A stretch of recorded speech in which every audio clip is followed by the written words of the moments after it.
Hello and welcome to AirgunWeb.com, your home for honest, real-world airgun reviews and information where we bring you the facts, not fluff. So many of you have asked for this video, it's about time that I finally do this review. I've selected the composite and stainless variant in .22 caliber, and I've matched it to a Hawke Sport Optics 4-12x40 AO Panorama EV scope with an illuminated etched glass reticle. It's a beautiful scope to go with a beautiful rifle. Now that we're finally ready, let's take a good close-up look at the HW97K. As far as I'm concerned, this is one of the best looking airguns on the market, hands down. The clean lines, profile, and stark contrast of the stainless steel against the black composite is just really nice to look at. This version sports an ambidextrous thumbhole stock that feels incredibly well balanced. The rifle utilizes a spring power plant with an underlever cocking mechanism. This gives it a fixed barrel, which usually equates to more consistent accuracy. The rifle does not ship with any open sight, so I've mounted our Hawke Panorama EV scope to this gun. The scope provides exceptional clarity along with durability. The illuminated etched glass reticle is known for being more robust, standing up better to the reverse recoil of a spring gun. The EV class scope also provides a 20% greater field of view, giving you that extra bit of advantage when hunting in the field. The HW97K has an automatic safety at the rear of the gun that's set each time you cock it. If you set it to fire and change your mind, you'll have to recock the gun to put the safety back on. The trigger on the HW97 is the famous fully adjustable record trigger. This is one of the best triggers you will find in an airgun, period. Let's go ahead and talk about operation, performance, and accuracy. The HW97K is a typical underlever spring airgun. In basic operation, it's going to go like this.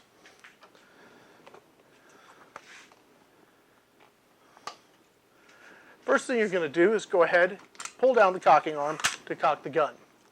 When you're done, make sure you secure it with your offhand. Now let's load our pellet.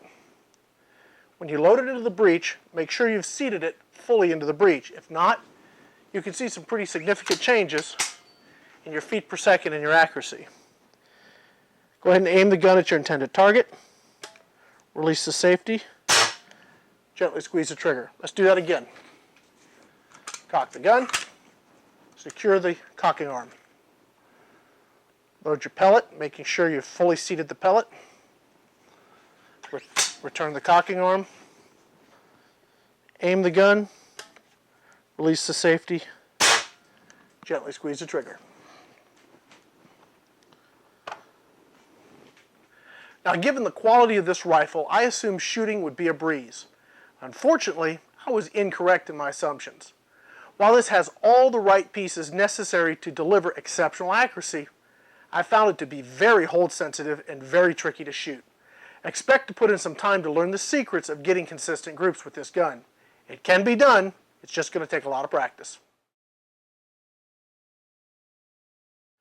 The most accurate pellet in my tests was the H&N Field Target Trophy pellets.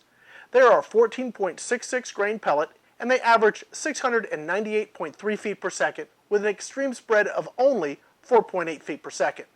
This is exceptional consistency from a stock spring gun. The average energy is 15.81 foot-pounds at the muzzle. Accuracy proved to be quite elusive at first. I tried all manner of different pellets and holds, and getting tight groups at 10 yards was no problem. But when you started to get out to 25 yards and beyond, things got really hard. In the end, I managed to get things lined up pretty well. And now here are a couple groups shooting with the Hawke Panorama EV scope. The first is at 25 yards and measures only 0.366 inches center to center. The next shot was around 50 yards and it really opened up. It came in at 1.657 inches center to center.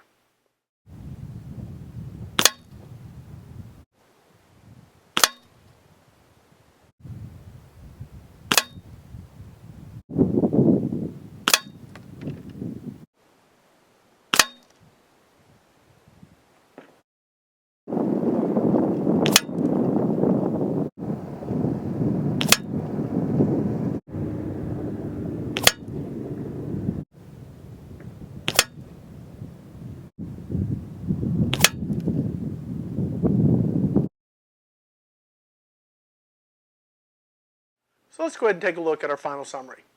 The HW97 has a beautiful feel and weight that makes it a pleasure to shoulder and shoot. However, it has a good bit of vibration and buzz. I've heard this is pretty typical with the HW line. This is an easy fix, but I'm reluctant to do anything to such an expensive airgun. All it really needs is a good lube with the right grease, and all that vibration and buzz would be a thing of the past. You'd probably lose a little velocity in the process, which may be why they leave it just like it is. At least this way, you as the owner can decide if dropping a few FPS is worth it to take out that buzz and vibration. No doubt, the HW97 is simply stunning to look at, and with enough time behind the trigger, you can get consistent accuracy out to 25 and 35 yards. I'm glad that I've finally taken the time to review this iconic airgun. It's a classic, and I can see why it continues to be a favorite among so many airgun enthusiasts. I'd like to take a moment and thank the folks at Pyramid Air for providing our review product and for sponsoring our channel in this review. When you're looking for your next airgun or you're looking to fill your next airgun supply order, please visit www.pyramidair.com or give them a call at 888-262-4867. And please be sure to let them know that you learned about them right here at AirgunWeb. When you're looking for honest, real-world airgun reviews, think AirgunWeb, where we tell you the facts, not fluff. I'm Rick Utzler with AirgunWeb.com. Thanks again for watching.